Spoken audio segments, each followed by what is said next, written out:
उमेश यादव जी, आपसे बात शुरू करूं। ये बात ठीक है कि अब स्थानीय निकाय तो पीछे छूट गए जी। चुनाव होगा, कब होगा, मार्च में होगा, जनवरी में होगा, अप्रैल में होगा, मई में होगा, छोड़ो।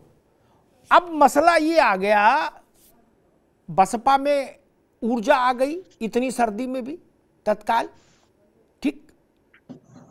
आम आदमी पार्टी ने भी कहा कि उत्तर प्रदेश में हम भी निकलेंगे। समाजवादी पार्टी चूंकि सबसे बड़ी विपक्षी दल है इसलिए उसकी एक भूमिका बनती ही थी, ठीक। तो सारा विपक्ष एक साथ गैल्वनाइज हो गया एक मुद्दे पर कि बीजेपी पिछड़ा विरोधी है। क्या अब बीजेपी पिछड़ा विरोधी है, इस ये नारा एक तरफ, और बीजेपी पिछड़ों के साथ है ये नारा एक तरफ, क्या इन दो नारों के बीच में अब शक्ति परीक्षण होगा उमेश यादव? जी अमिताभ जी, मैं यहाँ पर स्पष्ट करना चाहूंगा कि इसी तरह के आरक्षण पर पूर्ववर्ती सरकारें भी चुनाव कराती रही जी। आज वो मामला न्यायालय में चला गया। 4 सितंबर 2013 में जब समाजवादी पार्टी की तत्कालीन सरकार थी, नहीं तो नहीं उमेश, आदरणीय आज अखिलेश मेरा विषय दूसरा, थोड़ा सा आज मेरा विषय, आज सिर्फ मैं उस बहस में पढ़ ही नहीं रहा कि ट्रिपल टेस्ट क्या है और फलाना क्या है और सुप्रीम कोर्ट का आदेश क्या कहता है, कुछ नहीं। एक मिनट नहीं, आप समझे नहीं अभी, एक मिनट रुक जाओ। राजनीति कठिन शब्दों से, कठिन विषयों से नहीं होती। राजनीति के लिए बहुत सरल एक मुद्दा क्रिएट होता है, उसी पर राजनीति घूमती है, ठीक। जी। मंदिर, तो मंदिर, राम मंदिर, इतने पर राजनीति घूमी, उसके पीछे के जो एक ट्रक भर कागज थे वो थोड़ी ना पढ़े किसी ने। जी। 150 साल के फैसले थे अदालतों के, किसको ने पढ़े? किसी ने नहीं पढ़े, न विरोध करने वालों ने, न पक्ष करने वालों ने। वही मैं कह रहा था। त्रिपाठी जी, आपको ये बात समझ में आती है? मैंने शुरुआत में कहा था कि कांग्रेस ने अपने उसमें एक बड़ी गलती की। राजीव गांधी के समय में मंडल पर जब हाउस में चर्चा हुई तो कांग्रेस ने जो रुख लिया, उस रुख ने कांग्रेस और पिछड़ों के बीच में जो दरार डाली वो आज तक नहीं भरी, और उस दिन से कांग्रेस के शरीर को सूखने की बीमारी लगी, सूखा रोग, और सूखते सूखते ये स्थिति बन गई। आप देख रहे हैं कि अब पिछड़ा वाला मसला जमीन पर पूरी तरह से आ चुका है, सारा विपक्ष एक ही मुद्दे पर केंद्रित हो गया है। त्रिपाठी जी। अमिताभ जी, जो आपने पहले कहा उससे तो मैं सहमत नहीं हूं कि कांग्रेस से कहीं ना कहीं पिछड़ा नाराज हुआ और उसकी सजा भुगती। वो दरअसल बहुत दूसरे मामले हैं, उस पर हम नहीं जा रहे। लेकिन आज का जो आपका प्रश्न है, क्या बीजेपी जो ये राजनीति कर रही है वो पिछड़ा विरोधी है? तो जी हाँ, भारतीय जनता पार्टी हमेशा जो नारे उछालती है उसके हकीकत में कुछ उल्टा जाके करती है। कहीं ना कहीं पूरे निकाय चुनाव को लटकाना, निकाय चुनाव को शुचितापूर्ण और सही तरीके से न होने देना, उसके लिए इनका ये आडंबर है। और इनका सिर्फ पिछड़ा विरोधी रुख ही नहीं है, पूरी तरह से व्यवस्था को डिस्टर्ब करने का मतलब है। इसलिए न तो न्यायालय की बात मानेंगे, न व्यवस्था की बात मानेंगे। पहले दूसरे याची जाते हैं हाई कोर्ट में, और हाई कोर्ट निर्णय दे देता है सरकार के पक्ष में कि आप आचार संहिता लागू करिए, तो आप कहते हैं कि नहीं साहब, अब तो हम सुप्रीम कोर्ट जाएंगे और हम पहले कमीशन बनाएंगे। क्या पहले कमीशन बनाने से किसी ने रोका था आपको? तो कहीं ना कहीं भारतीय जनता पार्टी का जो चरित्र है वो आज सामने आ रहा है कि ये किसी के हित में नहीं है, ये लोकतंत्र के हित में नहीं है, पिछड़े के हित में नहीं। ठीक ठीक ठीक। जेवा यास्मीन, मैं सवाल को और सरल करूं, ट्रिपल टेस्ट, कमीशन, फलान ढिकान, हाई कोर्ट, सुप्रीम कोर्ट, अधिसूचना, ये सब कोई मतलब नहीं। अब अर्जुन की दृष्टि चिड़िया की आंख पर आए कि यहां पर ठहरी है कि गांव गांव ये कहो कि भाजपा पिछड़ा विरोधी, और भाजपा की ये जिम्मेदारी है, उसको ये करना होगा। निकाय का चुनाव हो नहीं हो उससे कोई बहुत फर्क नहीं पड़ रहा। फर्क इससे पड़ेगा कि भाजपा इस प्रचार का काउंटर कर पा रही है कि नहीं, ठीक। अखिलेश यादव को कल से आज तक सुनिए, मायावती को सुनिए, ठीक। दो बड़े नेताओं को सुनिए, बड़ा फोकस्ड अप्रोच है एक लाइन की कि आरक्षण बचाना है।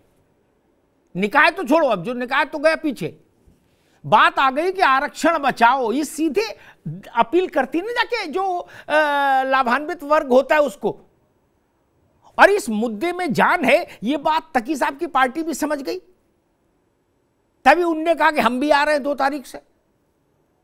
जेवा यास्मीन, क्या उत्तर प्रदेश में पिछड़े को आरक्षण की लड़ाई सबसे बड़ा मुद्दा बनने जा रही है? अमिताभ जी, जहां तक बात समाजवादी पार्टी की है, माननीय राष्ट्रीय अध्यक्ष अखिलेश यादव जी ने चुनाव के पहले ही ओबीसी आरक्षण की बात करी थी और जातिगत जनगणना की बात करी थी। जिसकी जितनी भागीदारी है, जितनी संख्या है, उसकी हिस्सेदारी उसे समाज में मिलनी चाहिए। समाजवादी पार्टी हमेशा सबके हक की बात करती है, तो ऐसा कुछ नया बात हम नहीं 24 घंटे में पिछले कर रहे हैं। हम हमेशा से कहते हैं कि जो पिछड़ा वर्ग है, जो ओबीसी है, जो माइनॉरिटी है, सबको उनका हक मिलना चाहिए। जहां तक बात भारतीय जनता पार्टी की है, हम लोगों ने शुरू से सुना है, इन्हीं के पार्टी के नेता माइनॉरिटी विरोधी बयान देते हैं, आरक्षण विरोधी बयान देते हैं। माइनॉरिटी मुद्दा नहीं है ये बात, ना फिर तुम गलत ट्रैक पे चलेगे भाई। यूपी की राजनीति में माइनॉरिटी का मसला उठा देंगे तो जो कुछ है वो भी चला जाएगा। ये बात सपा भी जानती है, बसपा भी जानती है, सब जानते हैं। मसला सिर्फ इतना है, पिछड़ा, फिर मैं दोहरा दूं, पिछड़ा, दाएं बाएं नहीं। सियासत में पगडंडी बड़ी सक्रिय होती है, रपट जाता है आदमी, गिर पड़ता भाई। भारतीय जनता पार्टी पिछड़ा विरोधी है, ये आप जिनका बयान केशव जी का आ रहा है, केशव जी की पार्टी में स्थिति से ही आप समझ जाइए कि पिछड़ा विरोधी है भारतीय जनता पार्टी। आज तक वो अपना हक तो पा नहीं पाए। डिप्टी चीफ मिनिस्टर है आप, डिप्टी चीफ मिनिस्टर है और चीफ मिनिस्टर नहीं बन पाए दूसरे कार्यकाल में भी, और वो आश्वासन दे रहे हैं जनता को कि पिछड़ों का हक दिलाएंगे। पहले अपना हक पा लीजिए, फिर हक दिलाइए दूसरों का। जी ठीक है, ये राघवन जी ये सवाल नोट कर लो। जेबा यास्मीन करीब पहले अपना हक पाओगे तब ना दूसरे के दिलाओगे। मैं मोहम्मद तकी के पास आता हूं, फिर आपके पास आऊंगा। तकी साहब, आपकी पार्टी को भी समझ में आया कि दिल्ली एमसीडी का मेयर का चुनाव ठीक है, लेकिन यहां मुद्दा गर्म है, इसमें थोड़ा सक्रिय होना जरूरी, इसमें कूदो पहले, क्योंकि आरक्षण से बड़ा कोई सेंसिटिव मुद्दा है ही नहीं राजनीति में, जान लीजिए। क्या बाकी सब मुद्दों में मेहनत करनी पड़ती है, सूखी लकड़ी है क्या, जरा माचिस लगाओ आग तापो। आरक्षण से बड़ा मुद्दा ही नहीं भाई, इशारे में काम हो जाए, बाकी सड़क बिजली पानी इस ठंड में कौन सड़क पे निकलेगा धरना देने। तो आपने भी ऐलान कर दिया कि 2 तारीख से जय घोष होगा आरक्षण के लिए।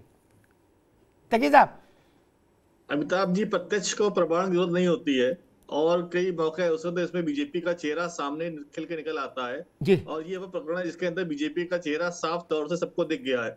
जो कुछ भी हुआ उसमें बीजेपी की बहुत बड़ी भागीदारी और बीजेपी के इशारे पे हुआ है। बीजेपी ने टिपिट 3 जो फार्मूला जो सुप्रीम कोर्ट ने बताया था उसके अनुसार से आरक्षण को नहीं कराया। ऑफिस में बैठ के जो अधिकारी अपने बनमाने तरीके से उन्हें आरक्षण किए और सीटें आरक्षित कर दी।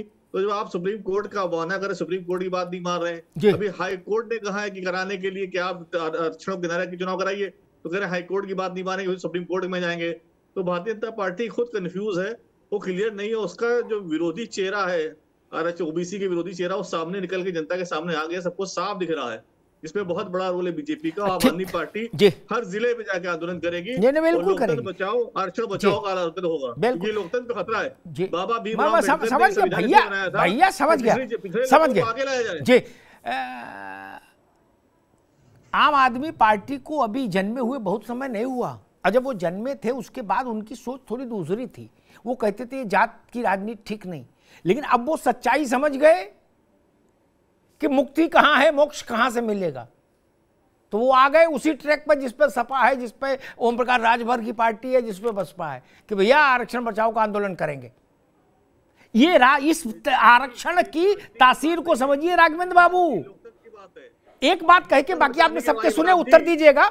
एक बात, रुक जाओ भाई तकी साहब, एक बात कह के आ रहा हूं मैं, फिर इस पर जोर दे दूं ताकि बहस दाएं बाएं ना भागे। आरक्षण कितना बड़ा मुद्दा होता है, इसमें आकृति दिखे स्थूल ये भी जरूरी नहीं, परछाई भी दिख जाए ना राघवेंद्र बाबू, है तो नुकसान हो जाता है भरपूर।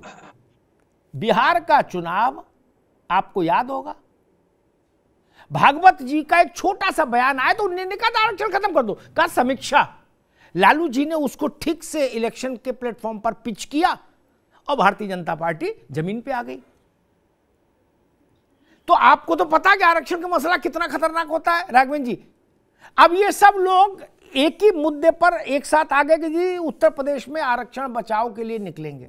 इसका मतलब उत्तर प्रदेश में आरक्षण खतरे में है, ये भी बताएंगे लोग।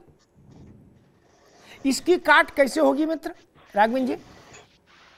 अमिताभ जी, जी ये लोग आज से 30 साल पुरानी राजनीति कर रहे हैं। आरक्षण बचाओ, आरक्षण चला कहां गया था जो आरक्षण बचाओ की बात कर रहे हैं। विषय ये है जो हाई कोर्ट में जो याचिका पड़ी थी, हाई कोर्ट ने एक आयाम स्थापित किए, बताया कि TTT के माध्यम से और आयोग गठित होना चाहिए, उसके माध्यम से चुनाव हो। भाई ये बताइए, उत्तर प्रदेश में मेरी याददाश्त में 5 नगर निगम चुनाव हुए हैं, किसी में भी ऐसा नहीं किया गया है जो रिजर्वेशन की सीटें हैं उसको कम कर दिया गया, ज्यादा बढ़ा दिया गया। ये हो भी नहीं सकता अमिताभ जी, ये संवैधानिक ही नहीं है। हाँ ये बात सही है, हाई कोर्ट ने जो आदेश किया हुआ है उसके अनुसार सीटें अलग अलग हो जाए, जैसे आज अम्बेडकर नगर रिजर्व है तो कल वो सामान्य हो जाए, इतना तो हो सकता है। देखिए उत्तर प्रदेश की जनता बेवकूफ नहीं है, हमारे यहाँ लगातार हम लोग पिछड़ों के हितों की रक्षा करते रहते हैं और पिछड़ों के हिसाब से हम लोग काम करते हैं। केंद्र सरकार ने अभी ओबीसी के अंदर एक बिल लेकर के आई है अमिताभ जी, जिसके अंदर कोटे के अंदर कोटे की व्यवस्था की है। समाजवादी पार्टी ऐसा राजनीतिक दल पिछड़ों के नाम पर मात्र एक पिछड़ी जात को ही लाभ देते रहा है। ये उत्तर प्रदेश सब जानता है किसको लाभ देता रहा है। भारतीय जनता पार्टी ने ये समझ लिया कोटे के अंदर कोटे की व्यवस्था। ये जेबा कुछ दूसरी बात पूछ रही थी, ये कह रही थी भाई आप दूसरों को हक तो वो दिलाएगा जो अपना हक पहले ले पाएगा, वो मसला और खड़ा है। नहीं कौन सा भाई हक, भारतीय जनता पार्टी ईमानदारी से पिछड़ों के साथ खड़ी है और हमारे मुख्यमंत्री जी का भी बयान आया है, हमारे प्रदेश अध्यक्ष जी का भी बयान आया है, दोनों बयान हमें लग रहा पर्याप्त होंगे। ठीक, नहीं तो मैं बता दूं क्या बयान आया। नहीं बयान हमको